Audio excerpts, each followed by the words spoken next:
Yeah, I'm obviously with the great performance we had last weekend, I'm positive coming into this weekend. Question is, how do we do better?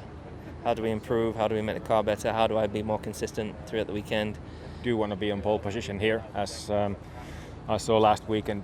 Being behind Lewis all through the race. It's with the same car, similar pace. It's tricky to do much. So yes, there's lots of focus for the qualifying, of course. From our side, we just keep pushing. We keep trying to improve the car, improve the engine. We are trying the best we can. There's of course still a lot of work to do to be able to close the gap like that, which is quite big. I'm not looking forward to how difficult we think it's going to be. Of course, I love a challenge, and we all love a challenge. But after kind of reviewing last week's pace and expecting obviously everyone else to improve as well, we think it's going to be extremely tough. The car for us was maybe a bit more difficult to drive in a way that we have lower downforce, so in the corners we are sliding more. So that was the gamble, but it paid off at the end on my side. Then for Seb, obviously he didn't have much running, so it was a bit more difficult, but I'm pretty sure that we'll gain something from this weekend. It's nice to do the same circuit twice and try to amend things. Obviously Saturday is an area to work on.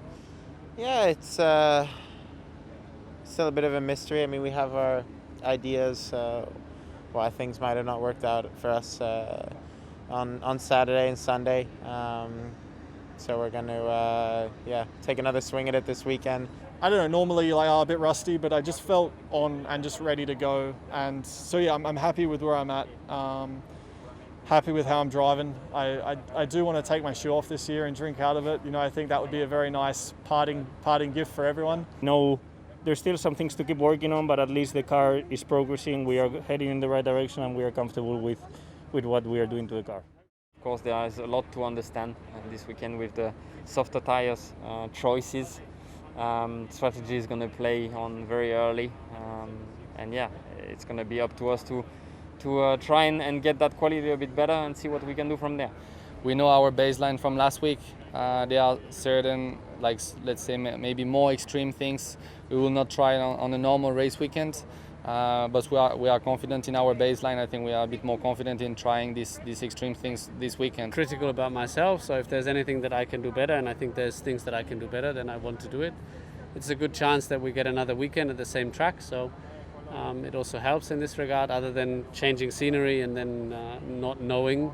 So hopefully we can close the loop. Really difficult. We are again here, same track, so will be again another difficult weekend. But we need to be positive, and in UK you never know with the weather, so we'll see what we can do. But our target is to improve our result from the last weekend. I know more confidence I get is from my own pace. To be honest, my pace until then was super quick, and even with the problem on the gearbox I was having, I was losing quite a lot of time, maybe 3/10 a lap, and I still was easily catching the cars in front of me and preparing my attack on them, and of course then the failure happened. The car still has that strength that we even feel it in qualifying. We just can't get the lap time out of it. It just simply isn't really fast enough over a lap. But in the race you can manage your tires well, and you can the car is good through the corners, so you can you can hang on to people and attack people even. The key for us is to make a clean race. No mistake from driver side, no mistake from the car side or the team side. And if we can, let's say, use our maximum speed is, if we can do the maximum with that, I think we have a good chance to at least to be in close to top 10. Yeah, I think the back-to-back races are really important, and especially the back-to-back on the same track even more so, because you could directly apply any of the learnings or try and make right any of the mistakes that you did on the first weekend. I hope we can follow through and deliver that same performance this weekend. And last week was the first time I overtook a non-Williams F1 car after the opening lap of a race. I mean, hey, even my kids did. I got them on the phone and were like, "Yes, Daddy, you did well not to pit, and you were at the front, and then you were keeping up with them." And I was like, "Yes, boys, we were." So I enjoyed the race. I think. Oh, it's definitely very quick. But my first laps and my first steps in a Formula One car again, it was more about myself finding my feet, coping with those sorts of speeds again, because I was a bit surprised and blown away by that.